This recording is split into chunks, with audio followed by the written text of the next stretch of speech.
Here's the truth no one will tell you. This is the moment your soul is forced to wake up. This is the moment you decide you become dangerous, or you stay weak. You probably think you're nothing, a failure, doomed. But the truth is, you've been misreading yourself for far too long. You were disconnected, and there is one reason above all others: faith. Before the message came, Arabia was sinking, not slowly, not quietly, but openly, into a darkness everyone saw, yet no one dared to name. Tribes were divided like shattered mirrors. Honor was traded for gold. Greed ruled the cities like a crowned tyrant. People worshipped to stone, while their hearts grew harder than the idols they carved. Women were buried beneath the dust. The poor lived as if they were shadows. The strong consumed the weak. And truth was nothing more than the script written by the powerful. It was an age of noise without meaning. An age of rituals stripped of soul. Magic, sorcery, and myth had become a language of their own. A world where people lived, but never awakened. And in the heart of that chaos stood a man who refused to become what the world had become. A man who rose above the darkness that drowned his people. The Prophet, Muhammad, peace be upon him, the greatest of all beings. He was quiet, observant, wounded by the ugliness around him. A man whose sadness came not from weakness, but from clarity. He saw what others were too numb to feel. He watched greed replace mercy.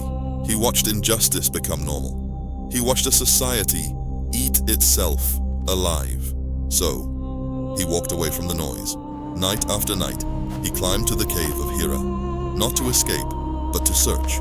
Searching for meaning, for guidance, for something beyond the emptiness swallowing his people. And then, the silence broke. A message descended from the unseen, a voice that shattered history. Read. In that moment, a man who came carrying nothing walked out of the cave, carrying everything. He came with a message sharper than any sword. There is one God, and you were created for more than this. A message that lifted the buried, humbled the arrogant, raised the enslaved, and broke the chains of ignorance that ruled mankind. Verses that broke false idols, healed wounded hearts, and rebuilt human beings from the inside out. The world fought him, mocked him, hunted him, but they could not stop him, because he was not speaking for himself. He was speaking for the one who created light. Through sadness, rejection, exile, war, loss, betrayal, he carried a message that reshaped the planet. The message reached Persia, it reached Rome, it reached lands where the sun rose differently, but human souls suffered the same. A people once weak, scattered, and wounded entered a golden age that lit the world for centuries. They conquered not only empires, but ignorance. They built cities of knowledge, hospitals, observatories, universities, places where science was not the enemy of faith, but the language of God's creation. Even army, they stood fiercely against the mightiest nations in this time. At Yarmouk, they shattered the pride of Byzantium, an army that stretched like an ocean, broken by men who fought as if their hearts were made of fire. At Qadisiyah, they faced the empire of Persia, the empire of kings and ancient gods, and watched its generals fall, its elephants crumble, its certainty dissolve into dust. At Egypt, they stepped into a land older than empires. They moved with the calm of men carrying purpose. Cities opened, fortresses fell without fire. Alexandria, the jewel of the Mediterranean, surrendered not to force, but to justice returning after centuries of silence. And in that moment, Egypt rose from suffocation to become the cornerstone of a new civilization. And in Spain, a leap beyond the sea, a crossing that should have ended in death, Tariq stood before an army 10 times larger. He burned his ships behind him, not out of madness, but certainty. The message to his army was simple and brutal. No way back, only victory or death. Across that battlefield, Spain opened. A civilization was born that would light Europe for 800 years with science, philosophy, art, and power. These victories did not belong to armies. They belonged to a people who defeated fear first, and the world second. Progress surged through every field. What once was a land of chaos became the cradle of brilliance.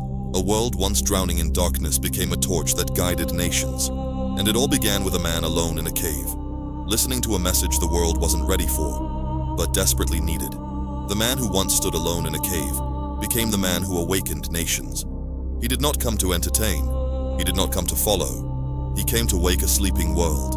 And the truth is simple. When the world was drowning, God sent a man who could teach humanity how to rise. Listen to these words carefully. Comfort brings failure. Failure brings sadness. Sadness brings being broke. Being broke brings bad habits. Bad habits bring envy. And if you don't have faith, you will fall, quietly, slowly, effortlessly, into the devil's steps. But here is the part no one tells you. The devil doesn't need to destroy you. He only needs you to stop trying. He doesn't drag you into darkness. He waits, patiently, silently, for you to choose the easier path. Because comfort is not just a habit. It is a doorway. A soft, comfortable doorway that leads directly to destruction. It starts innocently. 5 minutes of rest, 10 minutes of scrolling, 1 day lost, then a week. Then you wake up one morning and realize something terrifying. Comfort has become your cage. You are alive, but nothing inside you is growing. Nothing is fighting. Nothing is rising. Comfort is the most beautiful poison. Pleasant on the tongue, deadly in the soul. And once failure sets in, sadness follows like a shadow. Not the loud sadness you cry out from. The quiet one. The one that whispers to you at night. You could have been more. And when sadness meets poverty, the heart becomes fragile. The mind becomes desperate. And desperation becomes the breeding ground of bad habits. Overeating, oversleeping, overthinking, escaping into distractions because reality feels too heavy to face.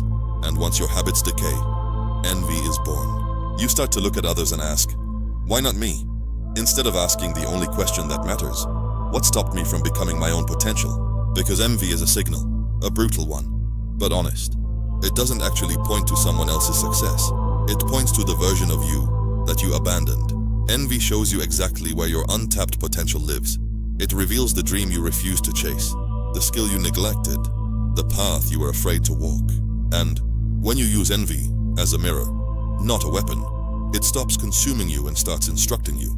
The moment you let envy guide you, you turn someone else's victory into a map for your own. And when need turns into hunger, greed is born. Not the greed of money, but the greed of more. More status, more attention, more validation. Because greed is not love for things. It's fear of emptiness, a terrified belief that without more, you are less. You start to look at what others have and whisper, I deserve that. But you never ask the question that cuts deeper.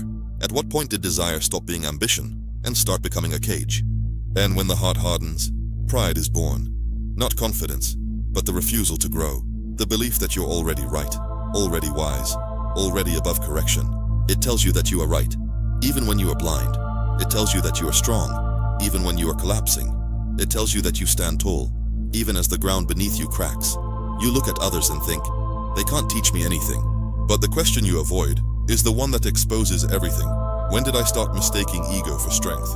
And when illusion grows more louder than your thoughts, addiction is born. Not always to substances, sometimes to people, to screens, to comfort, to the small pleasures that numb the pain you refuse to face. It whispers, just this once. You earned it. No one will know. But addiction has no interest in pleasure, only in control. It wants your consistency, your time, your will, your life. The tragedy is not that addiction traps you, but that it convinces you the cage is comfortable. You tell yourself, I need this to cope. But you avoid the only question that exposes the truth. What would happen if I finally sat alone with myself, without the escape? Because one day, you will realize you weren't addicted to the habit. You were addicted to avoiding who you could become. And when hope drains out of the soul, drop by drop, despair is born. Not sadness, but surrender. The belief that nothing will ever change, so why try? You stop dreaming, stop fighting, stop imagining a future where you matter. You tell yourself, this is just who I am. But the only question that matters is the one despair hates. What if the life I want is waiting on the other side of the moment I stop giving up? Because despair is a liar, a hypnotist, a thief that steals tomorrow by convincing you that today is the end. Despair doesn't kill you quickly. It kills your will slowly, until you become a ghost in your own life. And this is where the devil's footsteps become loud. Not in nightmares, not in horror, but in self-abandonment. The devil doesn't tempt those who are strong faith and will. He tempts the ones who haven't decided who they want to be. He whispers into the heart that has lost its direction. He slips into the mind that has lost its discipline. He feeds the soul that has lost its faith. Because without faith, faith in God, faith in purpose, faith in the meaning behind your struggle, you become an easy target. When you stop believing in something higher, you fall into everything lower. But here's the truth that flips everything. The chain that led you downward is the same chain you can climb upward. And faith is what transforms every step upward into something unstoppable. Faith is so important to the ones who have fallen, broken, collapsed, and still look at the sky. So here is your turning point. Either you follow the footsteps that lead downward, or you become the one soul the devil fears, the one who rises after falling. It's only your choice.